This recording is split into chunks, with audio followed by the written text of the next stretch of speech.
Mr. Hill, what has television given you? Well, nervous dyspepsia, indigestion, heartburn. At his peak, Benny Hill was watched by more people than the moon landing. His show aired in over 140 countries. He was untouchable. But the joke that made him famous would also become the reason he disappeared. One scene, one shift in culture, and suddenly, the funniest man on TV didn't feel funny anymore. Before the fame, before the music, before the chases, Benny Hill was just Alfred Hawthorne Hill, a quiet boy from Southampton.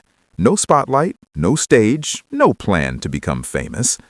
He was born in the mid-1920s. Even his birth year is unclear.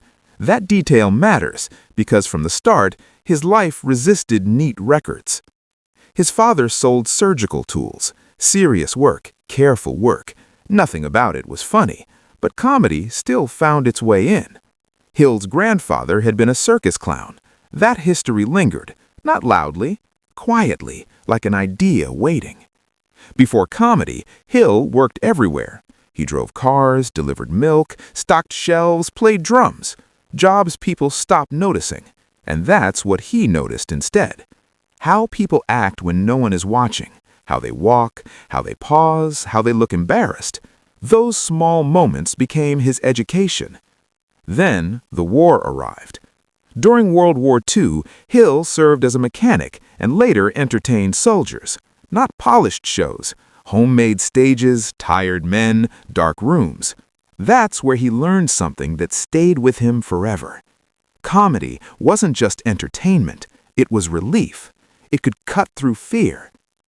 After the war, Hill didn't chase fame. He studied timing, silence, faces. He admired British music hall performers, but one man stood above the rest, Jack Benny. Hill loved how he could make a pause funnier than a joke. So he took his name, and slowly Alfred Hill disappeared. Benny Hill was born, and with him a style that seemed simple but would later cause everything to unravel. Television was still new when Benny Hill arrived. There were no rules yet. Most comedy stayed safe. People stood still and told jokes. Hill didn't. He moved, his face stretched, his body twisted. Silence did half the work. In the late 1940s, he started on radio, but something felt wrong. People laughed, yet they couldn't see him, and seeing him mattered. By 1950, television solved that problem. Hill's expressions did the talking. A raised eyebrow, a slow turn, a grin held for one beat too long. Viewers didn't need to understand every word. They understood the feeling. In 1955, The Benny Hill Show appeared on the BBC. It didn't look like anything else on TV. There was no single storyline, no standing microphone, just fast sketches, songs, strange characters, and sudden chaos. Each scene ended quickly, before the joke wore out, before the audience could get bored. That speed became his secret weapon. British viewers loved it, not because it was smart, but because it was clear. You didn't have to follow closely. You could join in halfway through and still laugh. Shows built on satire began to rise. Jokes about politics, about class, about fairness. Comedy started asking the audience to think. Next to that, Benny Hill looked still. His format hadn't failed. It just hadn't moved. The chase scenes kept coming, the music stayed the same, the roles didn't shift. What once felt fast now felt familiar. And then came the dancers. In the 1980s, Hill introduced a group of young women into the show. They were called Hill's Angels. Highly choreographed, smiling, silent. To many fans, they were just part of the spectacle. To critics, they were something else. Newspapers started asking questions. Not loudly, not yet, but often. Why were the women never the joke? Why didn't they speak? Why were they always chased? Hill didn't respond publicly. He believed his work spoke for itself. But outside the studio, standards were shifting. Broadcasters were becoming cautious, and younger viewers were turning away. Not because the show was banned, not because it was canceled, but because it felt like it belonged to another time. And then, in the middle of all this, came one sketch. A sketch that didn't just feel old, it felt wrong. The sketch aired without warning, no announcement, no apology, just another segment in a familiar show.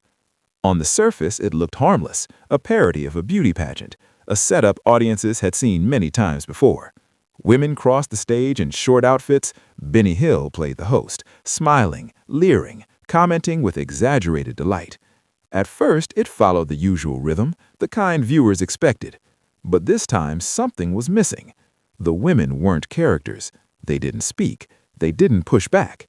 They existed only to be looked at. And then came the moment people couldn't ignore.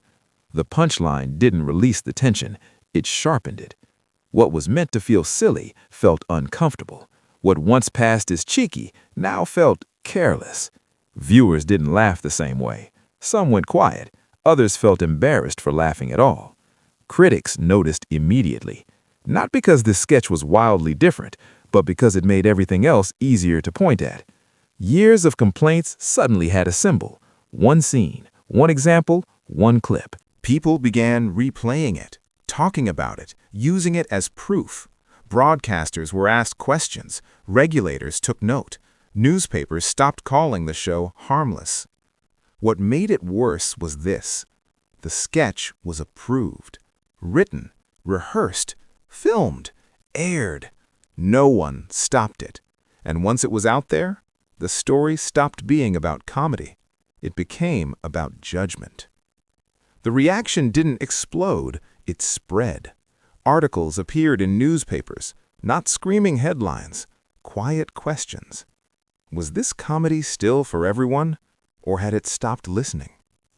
For years, critics had said the show was out of date. Now they had evidence, a single clip they could point to. Women's groups spoke openly. They said the sketch wasn't just rude, it showed a pattern. Other comedians joined in, not the old guard, the new ones. They wrote sharper jokes, political jokes, comedy that attacked systems, not people running down hallways. One voice stood out, Ben Elton. He argued that comedy like Hill's didn't just reflect society, it shaped it, that repeated images mattered. Supporters pushed back. They said the criticism went too far, that slapstick wasn't dangerous, that blaming a sketch for real-world harm made no sense. And they were right about one thing. There was no ban, no legal ruling, no official order to shut the show down. But the damage didn't need paperwork. Ratings in Britain kept dropping. Younger viewers stopped tuning in. The audience that once laughed automatically now hesitated. Behind the scenes, another problem grew. Each episode cost a fortune to make. Large casts, big sets, music numbers. Executives started asking hard questions. Was this still worth it? Was the backlash worth the risk? Was the show helping the channel or hurting it?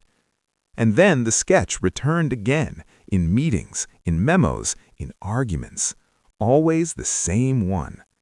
In 1989, the decision became official. After more than 20 years, the Benny Hill Show was over. There was no on-air farewell, no final bow, just silence. International audiences still laughed in reruns, but in Britain, the moment had passed. Hill tried to move forward. In 1991, he launched Benny Hill's World Tour, a fresh idea, a global audience, a second chance. Only one episode was completed. It didn't fail loudly. It simply stopped. Off-camera, Hill lived nothing like his TV image. Despite his wealth, he rented small apartments. He fixed his own clothes. He counted coins at the grocery store. Fame had never interested him. Work had. But the calls slowed. The scripts stopped coming. Criticism lingered longer than applause. By the early 1990s, his health collapsed. A heart attack, kidney failure. Doctors urged surgery. Hill refused. On April 20th, 1992, Benny Hill died alone in his armchair. He was 68. That same day, a new job offer arrived. Too late to open, too late to read. And the scene people blamed? It was never banned, never ruled illegal, never officially named.